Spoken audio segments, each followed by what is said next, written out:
L'architecture moderne combine désormais la fonctionnalité et l'esthétisme.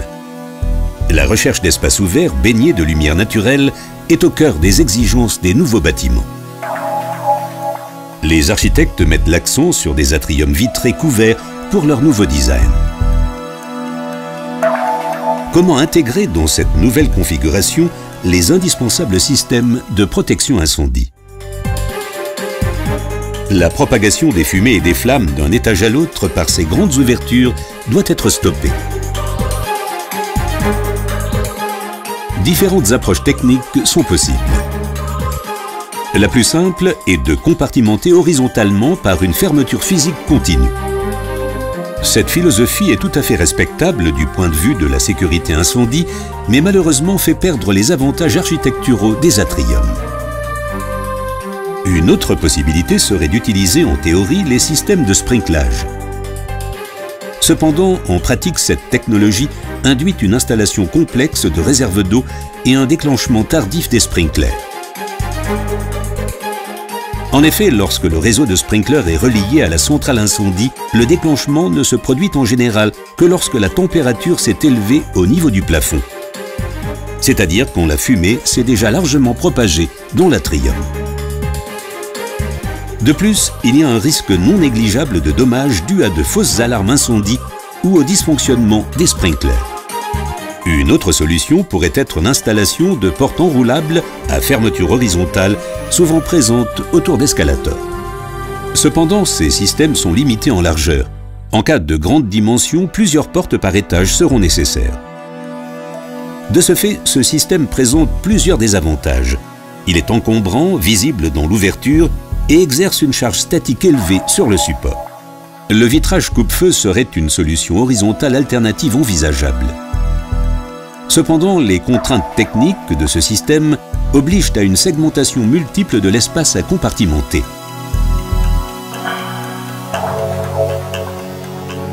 D'où une structure porteuse intermédiaire complémentaire à prévoir et à protéger contre l'incendie. Celle-ci augmente la charge statique et réduit la luminosité tout en augmentant les coûts. Un autre concept pourrait être de créer des compartiments en vitrage pare-flamme coupe-feu verticaux de la zone à protéger. Ici de même, une segmentation de l'espace est à prendre en compte tout en protégeant du feu la structure porteuse intermédiaire. Dans ce cas, les effets de la chaleur sur les vitrages verticaux et dans la zone située derrière devront être pris en compte de manière différente d'un compartimentage horizontal vitré. Des propriétés isolantes élevées sont exigées dans ce type de configuration pour les voies d'évacuation.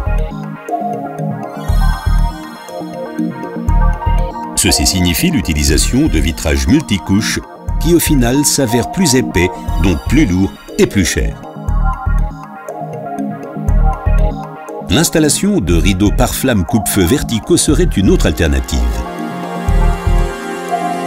De par son faible poids et son faible encombrement, ce système s'intègre très facilement en sous-dalle ou dans les faux plafonds. Mais dans les textiles aussi, le niveau de propriété isolante pour protéger les passages est requis. C'est pourquoi, malgré l'utilisation de textiles avec réduction de radiation thermique, ces systèmes peuvent être remis en cause sur les voies d'évacuation. Ces rideaux présentent l'avantage d'être invisibles car enroulés en position d'attente, contrairement aux vitrages fixes. Ceci permet de profiter au mieux des espaces ouverts. Le rideau ne descend qu'à réception de l'alarme incendie.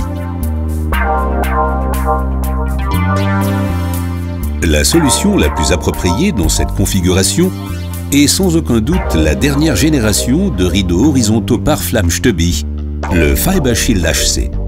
Ce système, dont le brevet a été déposé, combine de multiples avantages. Sécurité, liberté architecturale, efficacité en présence de plusieurs étages communicants. Le système peut être installé en sous-dalle ou en tableau. Son faible encombrement permet une intégration facile dans le faux plafond. La légèreté des matériaux utilisés permet de ne pas exercer de charge statique élevée sur le support. Son design compact permet d'éviter un profil récepteur pour la barre de lest et ainsi allège le design. Le système enroulé en position d'attente n'est pas visible de l'extérieur. Il se déplace à réception de l'alarme incendie sans câble de support pour obturer la baie libre, ce qui est une grande nouveauté. Auparavant, des câbles reprenaient le poids de la toile par-dessous et le gonflement de la toile par-dessus, dû à la pression du feu lors des essais en laboratoire. Désormais, ceux-ci sont remplacés par des renforts invisibles intégrés dans le textile. Le Fiber Shield HC a obtenu le degré par flamme 2 heures avec réduction de radiation thermique 1 heure, soit E120W60, suivant la norme française EN 13501-2. Fiber Shield HC de Stubby, votre protection invisible pour des designs toujours plus spacieux. Stubby, toujours innové pour votre sécurité.